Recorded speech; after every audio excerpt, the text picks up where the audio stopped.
حضرات صحابہ کرام رضوان اللہ علیہم اجمعین کے بارے میں کچھ باتیں عرض کرنا چاہتا ہوں تاکہ ہمیں کچھ پتا چلے کہ ان حضرات کا مقام کیا تھا، لوگوں کی نظروں میں نہیں، اللہ تعالیٰ اور اس کے رسول صلی اللہ علیہ وسلم کی نظر میں ان صحابہ کا کیا مقام تھا، یہ صحابہ تھے کون، قرآن پاک میں ان کی کس کس انداز سے اللہ تعالیٰ نے تعریفیں بیان فرمائی ہیں، اور یہ لوگ حضور صلی اللہ علیہ وسلم کے بھی محبوب تھے، اور حضور صلی اللہ علیہ وسلم کی چھوٹی سے چھوٹی خوشی کے لیے یہ حضرات اپنا جان مال اولاد سب کچھ قربان کرنے کے لیے تیار تھے کہ ہمارے محبوب صلی اللہ علیہ وسلم ہم سے خوش ہو جائیں۔ تو ہمارے اکابرین نے اس مقام صحابہ پر کئی کتابیں لکھی ہیں جن کا احاطہ اس چھوٹی سی مجلس میں ممکن نہیں۔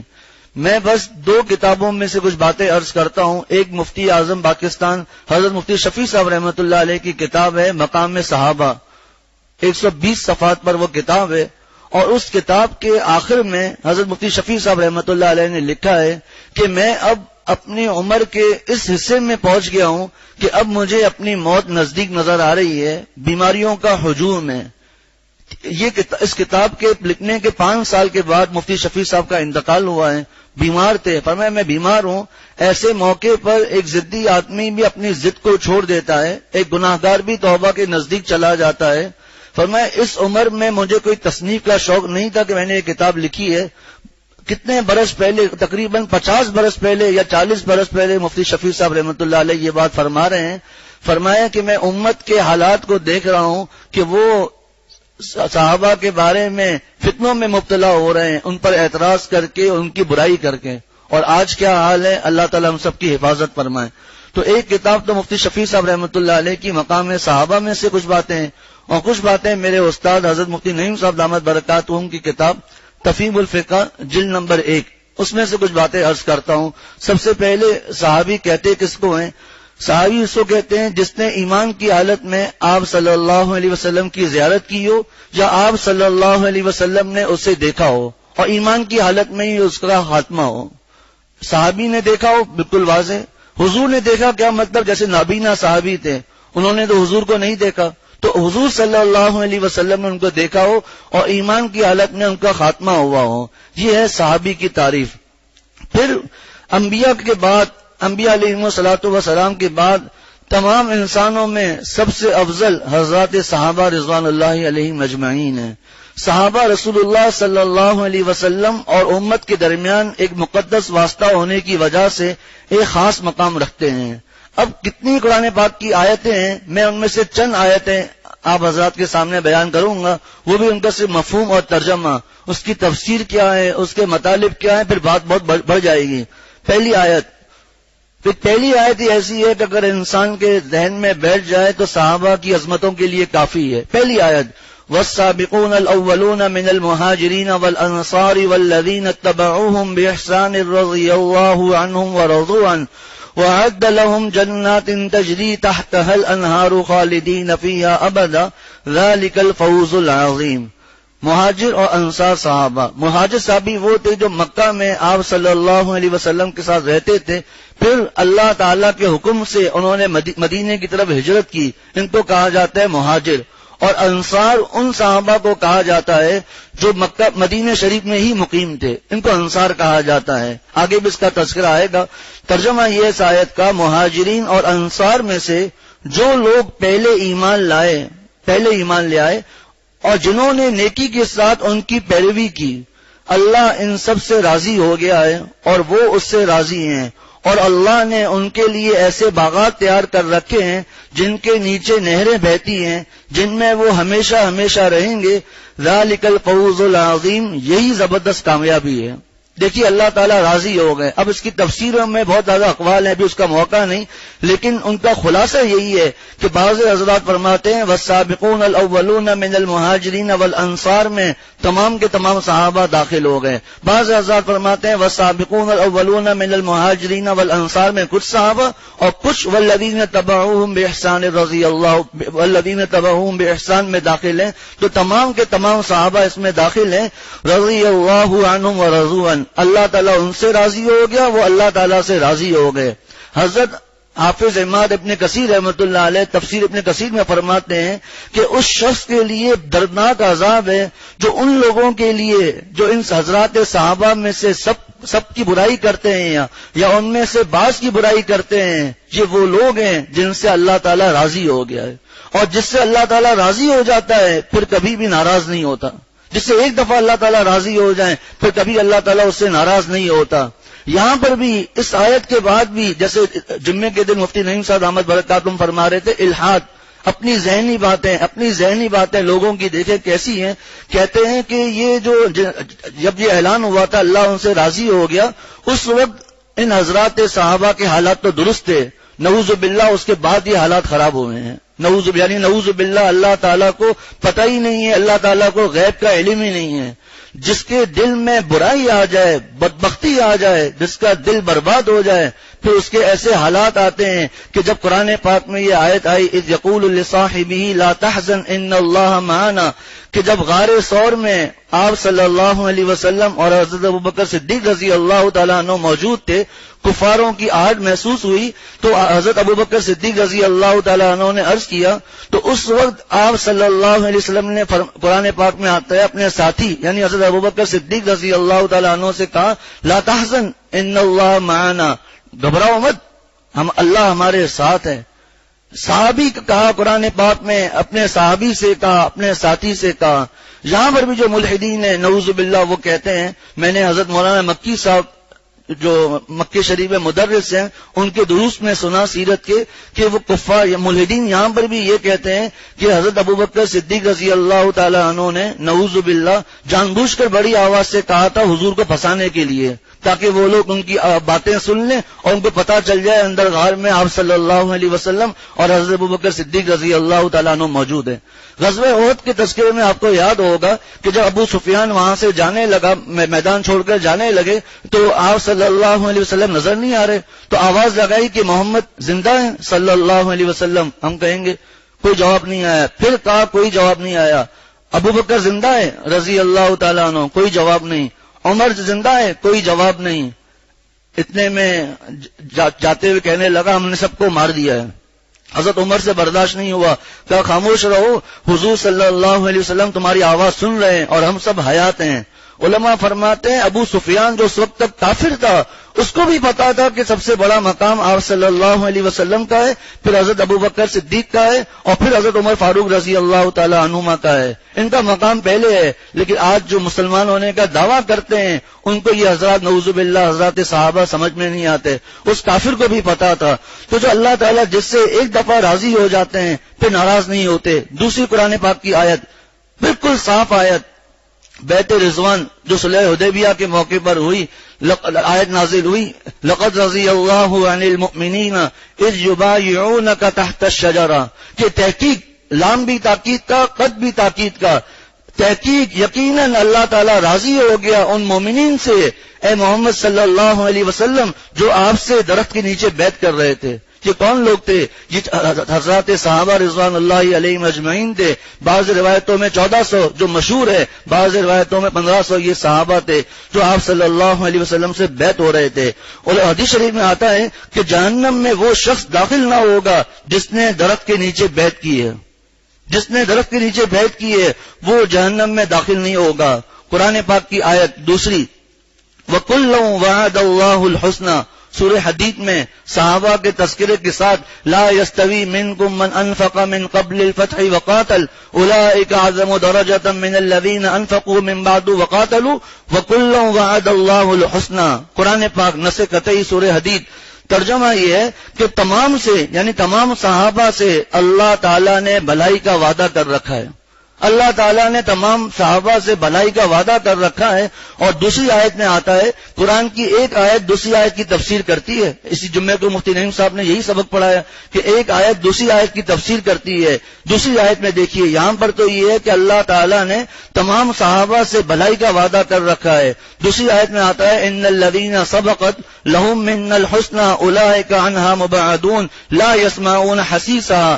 اس آیت میں آتا ہے کہ جن کے لیے ہماری طرف طرف سے بھلائی مقدر ہو چکی ہے وہ لوگ اس جہنم سے دور رکھے جائیں گے. تو جن کے لیے بھلائی مقدر ہے وہ جہنم سے دور رکھے جائیں گے. اور وَكُلًّا وَعَدَ اللَّهُ الْحُسْنَى، تمام صحابہ سے اللہ تعالیٰ نے بھلائی کا وعدہ کر رکھا ہے.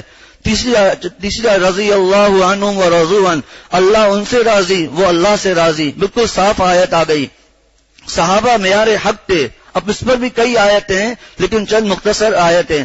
اولئک هم المؤمنون حقا، اللہ تعالیٰ ارشاد فرماتے ہیں یہی صحابہ صحیح معنی میں مومن ہیں. دوسری آیت فَإِنْ آمَنُوا بِمِثْلِ مَا آمَنْتُمْ بِهِ فَقَدِ اهْتَدَوْا، اگر یہ لوگ بھی ایمان اس طرح لے آئیں جیسا کہ تم ایمان لائے ہو، یعنی صحابہ کا ایمان معیار ہے، کسوٹی ہے جنت میں جانے کے لیے.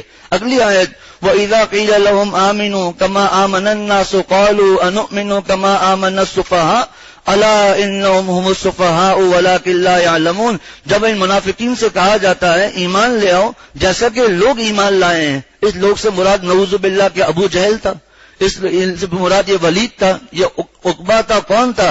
یہی تو حضرات صحابہ رضوان اللہ علیہم اجمعین تھے کہ ایمان لاؤ جیسے یہ لوگ ایمان لائے ہیں.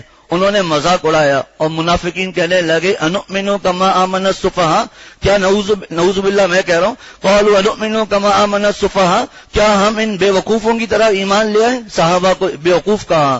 سب سے پہلے تنقید کرنے والوں کو جواب بھی اللہ تعالیٰ نے دیا، تو میرے صحابہ کو بے وقوف کہتے ہو؟ سنو الا انہم هم السفہاء ولکن لا یعلمون، سنو یہی لوگ بے وقوف ہیں لیکن یہ لوگ جانتے نہیں ہیں. اگلی آیت بالکل صاف محمد الرسول اللہ والذین معه اشداء علی الکفار رحماء بینہم، محمد اللہ کے رسول ہیں. والذین معه، جو لوگ ان کے ساتھ ہیں. اس میں مفسرین فرماتے ہیں تمام کے تمام صحابہ داخل ہیں. ان آیتوں میں اللہ تعالیٰ نے صحابہ کی تعریف فرمائی.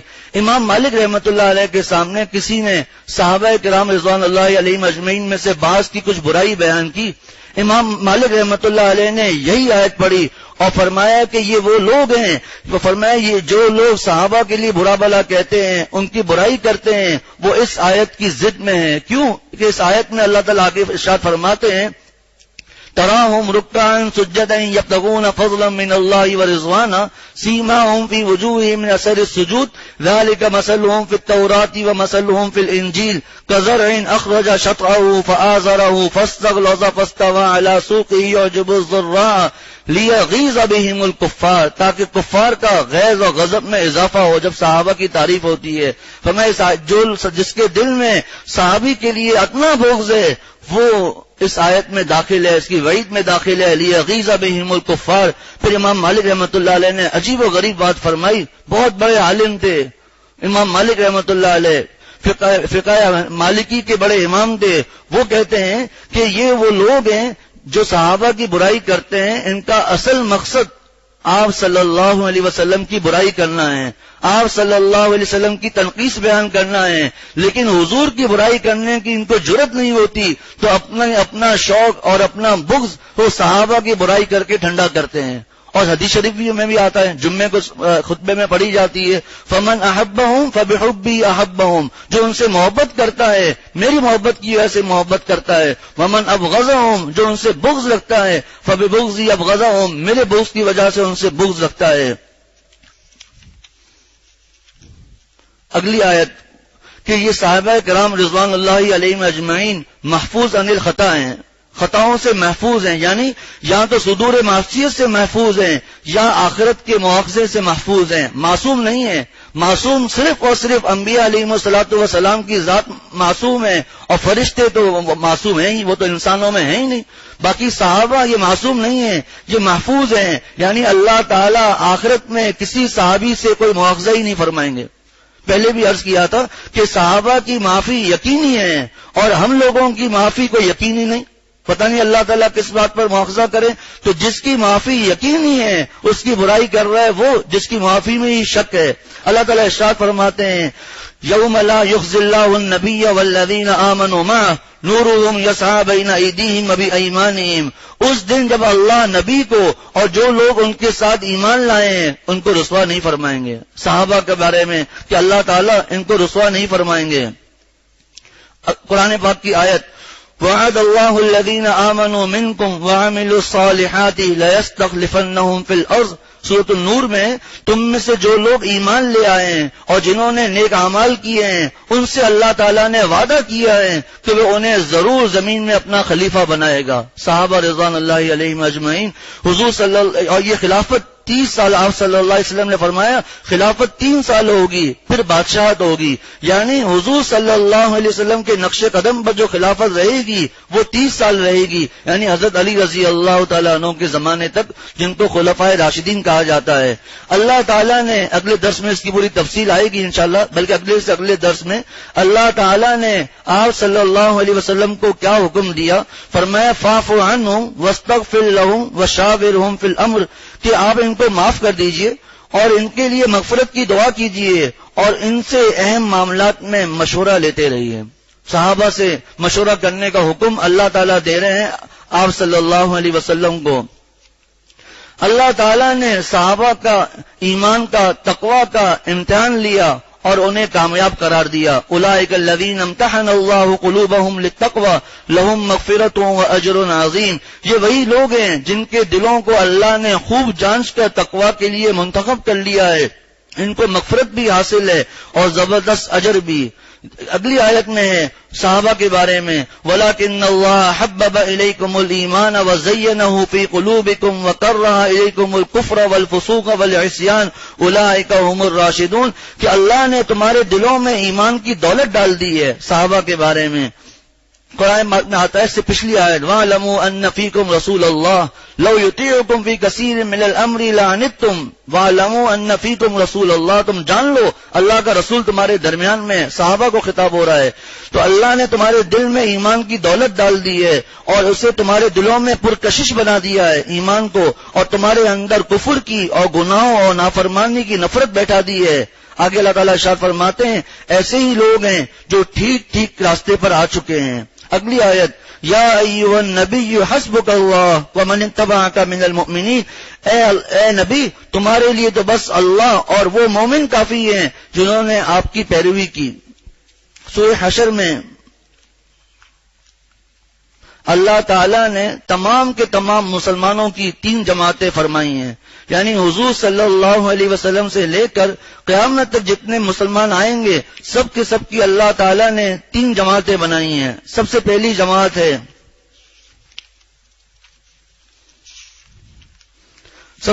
جماعت ہے للفقراء المہاجرین الذین اخرجوا من دیارہم واموالہم یبتغون فضلا من اللہ ورضوانہ وینصرون اللہ ورسولہ. اس سے مراد مہاجر صحابہ ہیں. کہ یہ مہاجر صحابہ کون تھے؟ اخرجوا من دیارہم واموالہم، جن کو اپنے گھروں سے اور اپنے مالوں سے بے دخل کر دیا گیا. مکہ سے ان کو ہجرت کر کے مدینہ شریف کی طرف آنا پڑا، اپنا گھر چھوڑ دیا، مال چھوڑ دیا، سب کچھ چھوڑ دیا. اور جب تقون فضلا من اللہ ورضوانہ وینصرون اللہ ورسولہ، اللہ تعالیٰ نے ان کو کیا انعام دیا؟ اولئک هم الصادقون، یہ ایسے لوگ ہی سچے ہیں، یہی لوگ سچے ہیں. یہ مہاجر صحابہ ہو گئے. دوسرے انصار صحابہ جو مدینہ شریف میں تھے، والذین تبوؤا الدار والایمان من قبلہم، جو پہلے سے ایمان کے ساتھ مدینہ شریف میں مقیم تھے. یحبون من ہاجر الیہم، وہ محبت کرتے ہیں ان لوگوں سے جو ان کی طرف ہجرت کر کے آتے ہیں. ولا یجدون فی صدورہم حاجۃ مما اوتوا، اور جو کچھ ان کو دیا جاتا ہے آپ صلی اللہ علیہ وسلم کی طرف سے اس کے لیے کوئی حاجت محسوس نہیں کرتے، کوئی چیز اپنے دل میں تنگی محسوس نہیں کرتے کہ ہمیں بھی یہ چیز ملے. ویؤثرون علی انفسہم ولو کان بہم خصاصہ، اور یہ اپنے اوپر ان لوگوں کو ترجیح دیتے ہیں اگرچہ خود فقر و فاقہ اور تنگستی کی حالت میں ہو. ان کے لیے اللہ تعالیٰ نے کیا فرمایا؟ فاولئک هم المفلحون، یہی لوگ کامیاب ہیں. اور تیسرے جو ان حضرات صحابہ کے بعد جو ایمان لائیں گے، والذین جاءوا من بعدہم یقولون، اور اپنے رب سے کیا کہتے ہیں؟ ربنا اغفر لنا، اے اللہ ہماری بھی مغفرت فرما دیجئے. ولاخواننا الذین سبقونا بالایمان، اور ہمارے وہ بھائی جو ہم سے ایمان لانے میں سبقت کر چکے ہیں ان کی بھی مغفرت فرمائیے. ولا تجعل فی قلوبنا غلا للذین آمنوا، اور اے اللہ ہمارے دل میں کوئی بغض مت رکھیے ان لوگوں کے لیے جو ایمان لے آئے ہیں. اور جس کے دل میں صحابہ کے لیے بغض ہو وہ ذرا سوچے کہ اس کو اس آیت میں کہاں سے وہ داخل ہوگا. کیسے وہ اس آیت میں داخل ہوگا؟ وَلَا تَجْعَلْ فِي قُلُوبِنَا غِلًّا لِّلَّذِينَ آمَنُوا رَبَّنَا إِنَّكَ رَءُوفٌ رَحِيمٌ۔ اب چند احادیث، اور اس سے پہلے علماء فرماتے ہیں، مشکات کی شرح مرقات میں لکھا ہوا ہے کہ صحابہ تمام کے تمام عادل ہیں، تمام کے تمام صحابہ عادل ہیں، کتاب میں بھی موجود ہیں، یعنی کتاب اللہ میں بھی اور سنت اور حضور صلی اللہ علیہ وسلم کی سنت میں بھی، اور قابل اعتماد علماء کے اجماع کی وجہ سے، قابل اعتماد علماء۔ فرمایا کہ اگر ان کی عدالت مشکوک ہو جائے، صحابہ کا عادل ہونا مشکوک ہو جائے، تو شریعت محمدیہ صرف آپ صلی اللہ علیہ وسلم کے زمانے تک ہی محدود رہے گی، کیونکہ آگے قرآن پاک بھی صحابہ نے پہنچایا ہے، حدیثیں بھی ہم تک صحابہ نے پہنچائی ہے، تو اگر صحابہ ہی نعوذ باللہ قابل اعتماد نہیں ہے تو پھر حدیثوں کا کیا اعتماد رہے گا، پھر قرآن پاک کا کیا اعتماد رہے گا؟ کیونکہ جن واسطوں سے حدیثیں ہم تک پہنچی ہیں انہی واسطوں سے قرآن پاک ہم تک پہنچا ہے۔ اب کوئی کہتا ہے کہ قرآن پاک کی حفاظت تو اللہ تعالیٰ نے اپنے ذمے لے رکھی ہے، قرآن پاک میں ہے انا نحن نزلنا الذکر وانا لہ لحافظون، اس کا جواب شیخ الاسلام مفتی تقی عثمانی صاحب دامت برکاتہم نے ایک دیا تھا۔ تو یہ جو آیت ہے یہ بھی تو صحابہ کے واسطے سے پہنچی ہے، یہ جو آیت ہے کہ جس پر اللہ تعالیٰ نے وعدہ کیا ہے کہ ہم قرآن پاک کی حفاظت کریں گے، یہ آیت بھی تو ہم تک انہی صحابہ سے پہنچی، صحابہ سے کے ذریعے پہنچی ہے۔ تو اگر صحابہ ہی قابل اعتماد نہیں تو نعوذ باللہ قرآن پاک کیسے قابل اعتماد رہے گا؟ دوسرا، عمدۃ القاری میں لکھا ہوا ہے کہ صحابہ رضوان اللہ علیہم اجمعین میں کوئی بھی ایسا نہیں تھا جو جھوٹ بولتا ہو اور نعوذ باللہ غیر معتمد ہو۔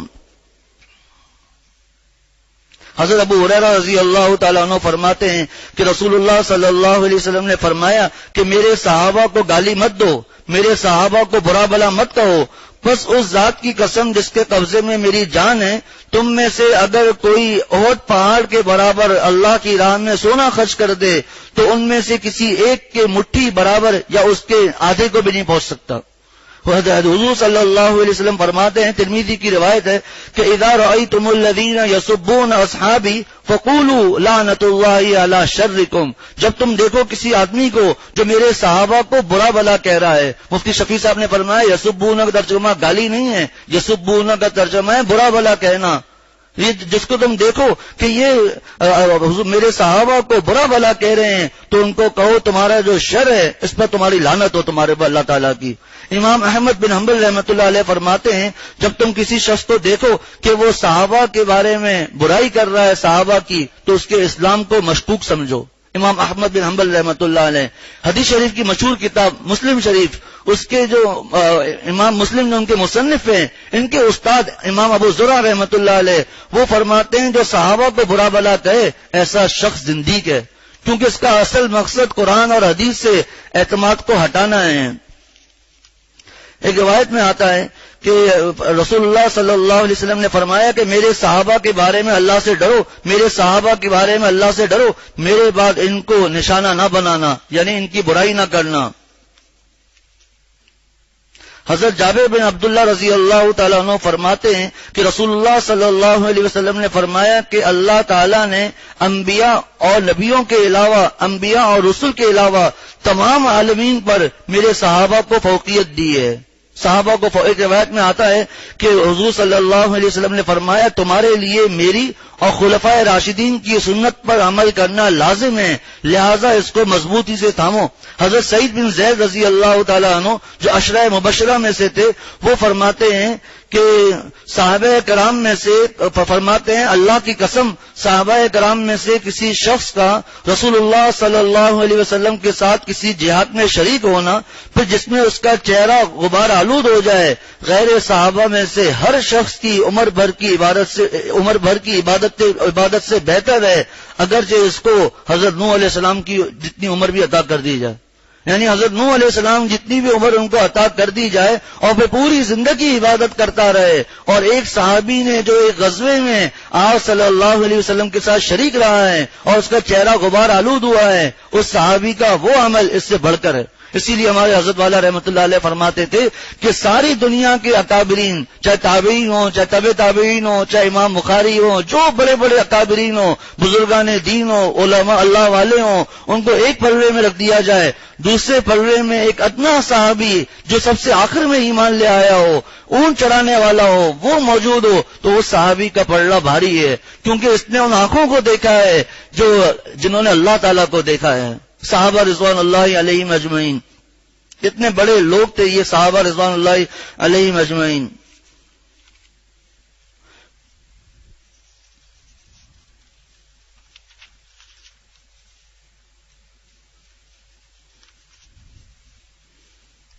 رسول اللہ صلی اللہ علیہ وسلم نے فرمایا کہ میرے صحابہ کا اکرام کرو، بے شک وہ تم سب میں بہتر ہیں۔ اب حضرت مفتی نعیم صاحب دامت برکاتہم آخر میں لکھتے ہیں کہ صحابہ کرام رضی اللہ تعالی عنہم کا مقام ہزار جنید و شبلی سے کہیں بلند ہے۔ خدا تعالیٰ ان سے راضی ہوا اور ان کے لیے جنت کا وعدہ فرمایا، جس کا آیت قرآنیہ میں بار بار اعلان فرما دیا، مگر باوجود اس قرب اور ولایت کے صحابہ کرام انبیاء علیہ السلام کی طرح معصوم نہ تھے، فرشتے نہ تھے، انسان تھے۔ بمقتضائے بشریت بطور انسان کے ان سے کچھ لغزشیں ہوئی ہیں، لیکن اللہ تعالیٰ نے ان کی خطاؤں کو معاف کر دیا ہے۔ مفتی شفیع صاحب رحمۃ اللہ علیہ فرماتے ہیں کہ ایک دو گمراہ فرقوں کو چھوڑ کر باقی امت محمدیہ کا ہمیشہ صحابہ رضوان اللہ علیہ مجمعین کے بارے میں اسی اصول پر اجماع رہا ہے جو اب تک جو احادیث اور قرآن پاک کی آیتیں بیان فرمائی ہیں کہ اللہ تعالیٰ ان سے راضی ہو گیا، وہ اللہ تعالیٰ راضی ہو گئے۔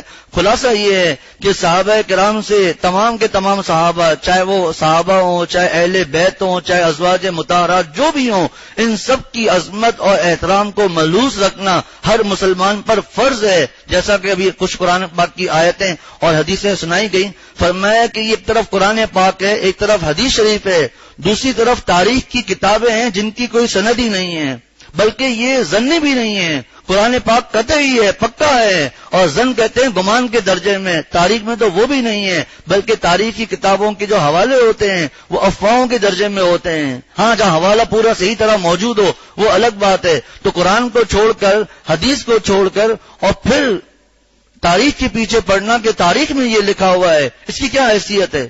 ایک ہی آیت کافی ہے، وَلَقَدْ عَفَا اللَّهُ عَنْهُمْ، اللہ تعالیٰ نے ان کو معاف کر دیا۔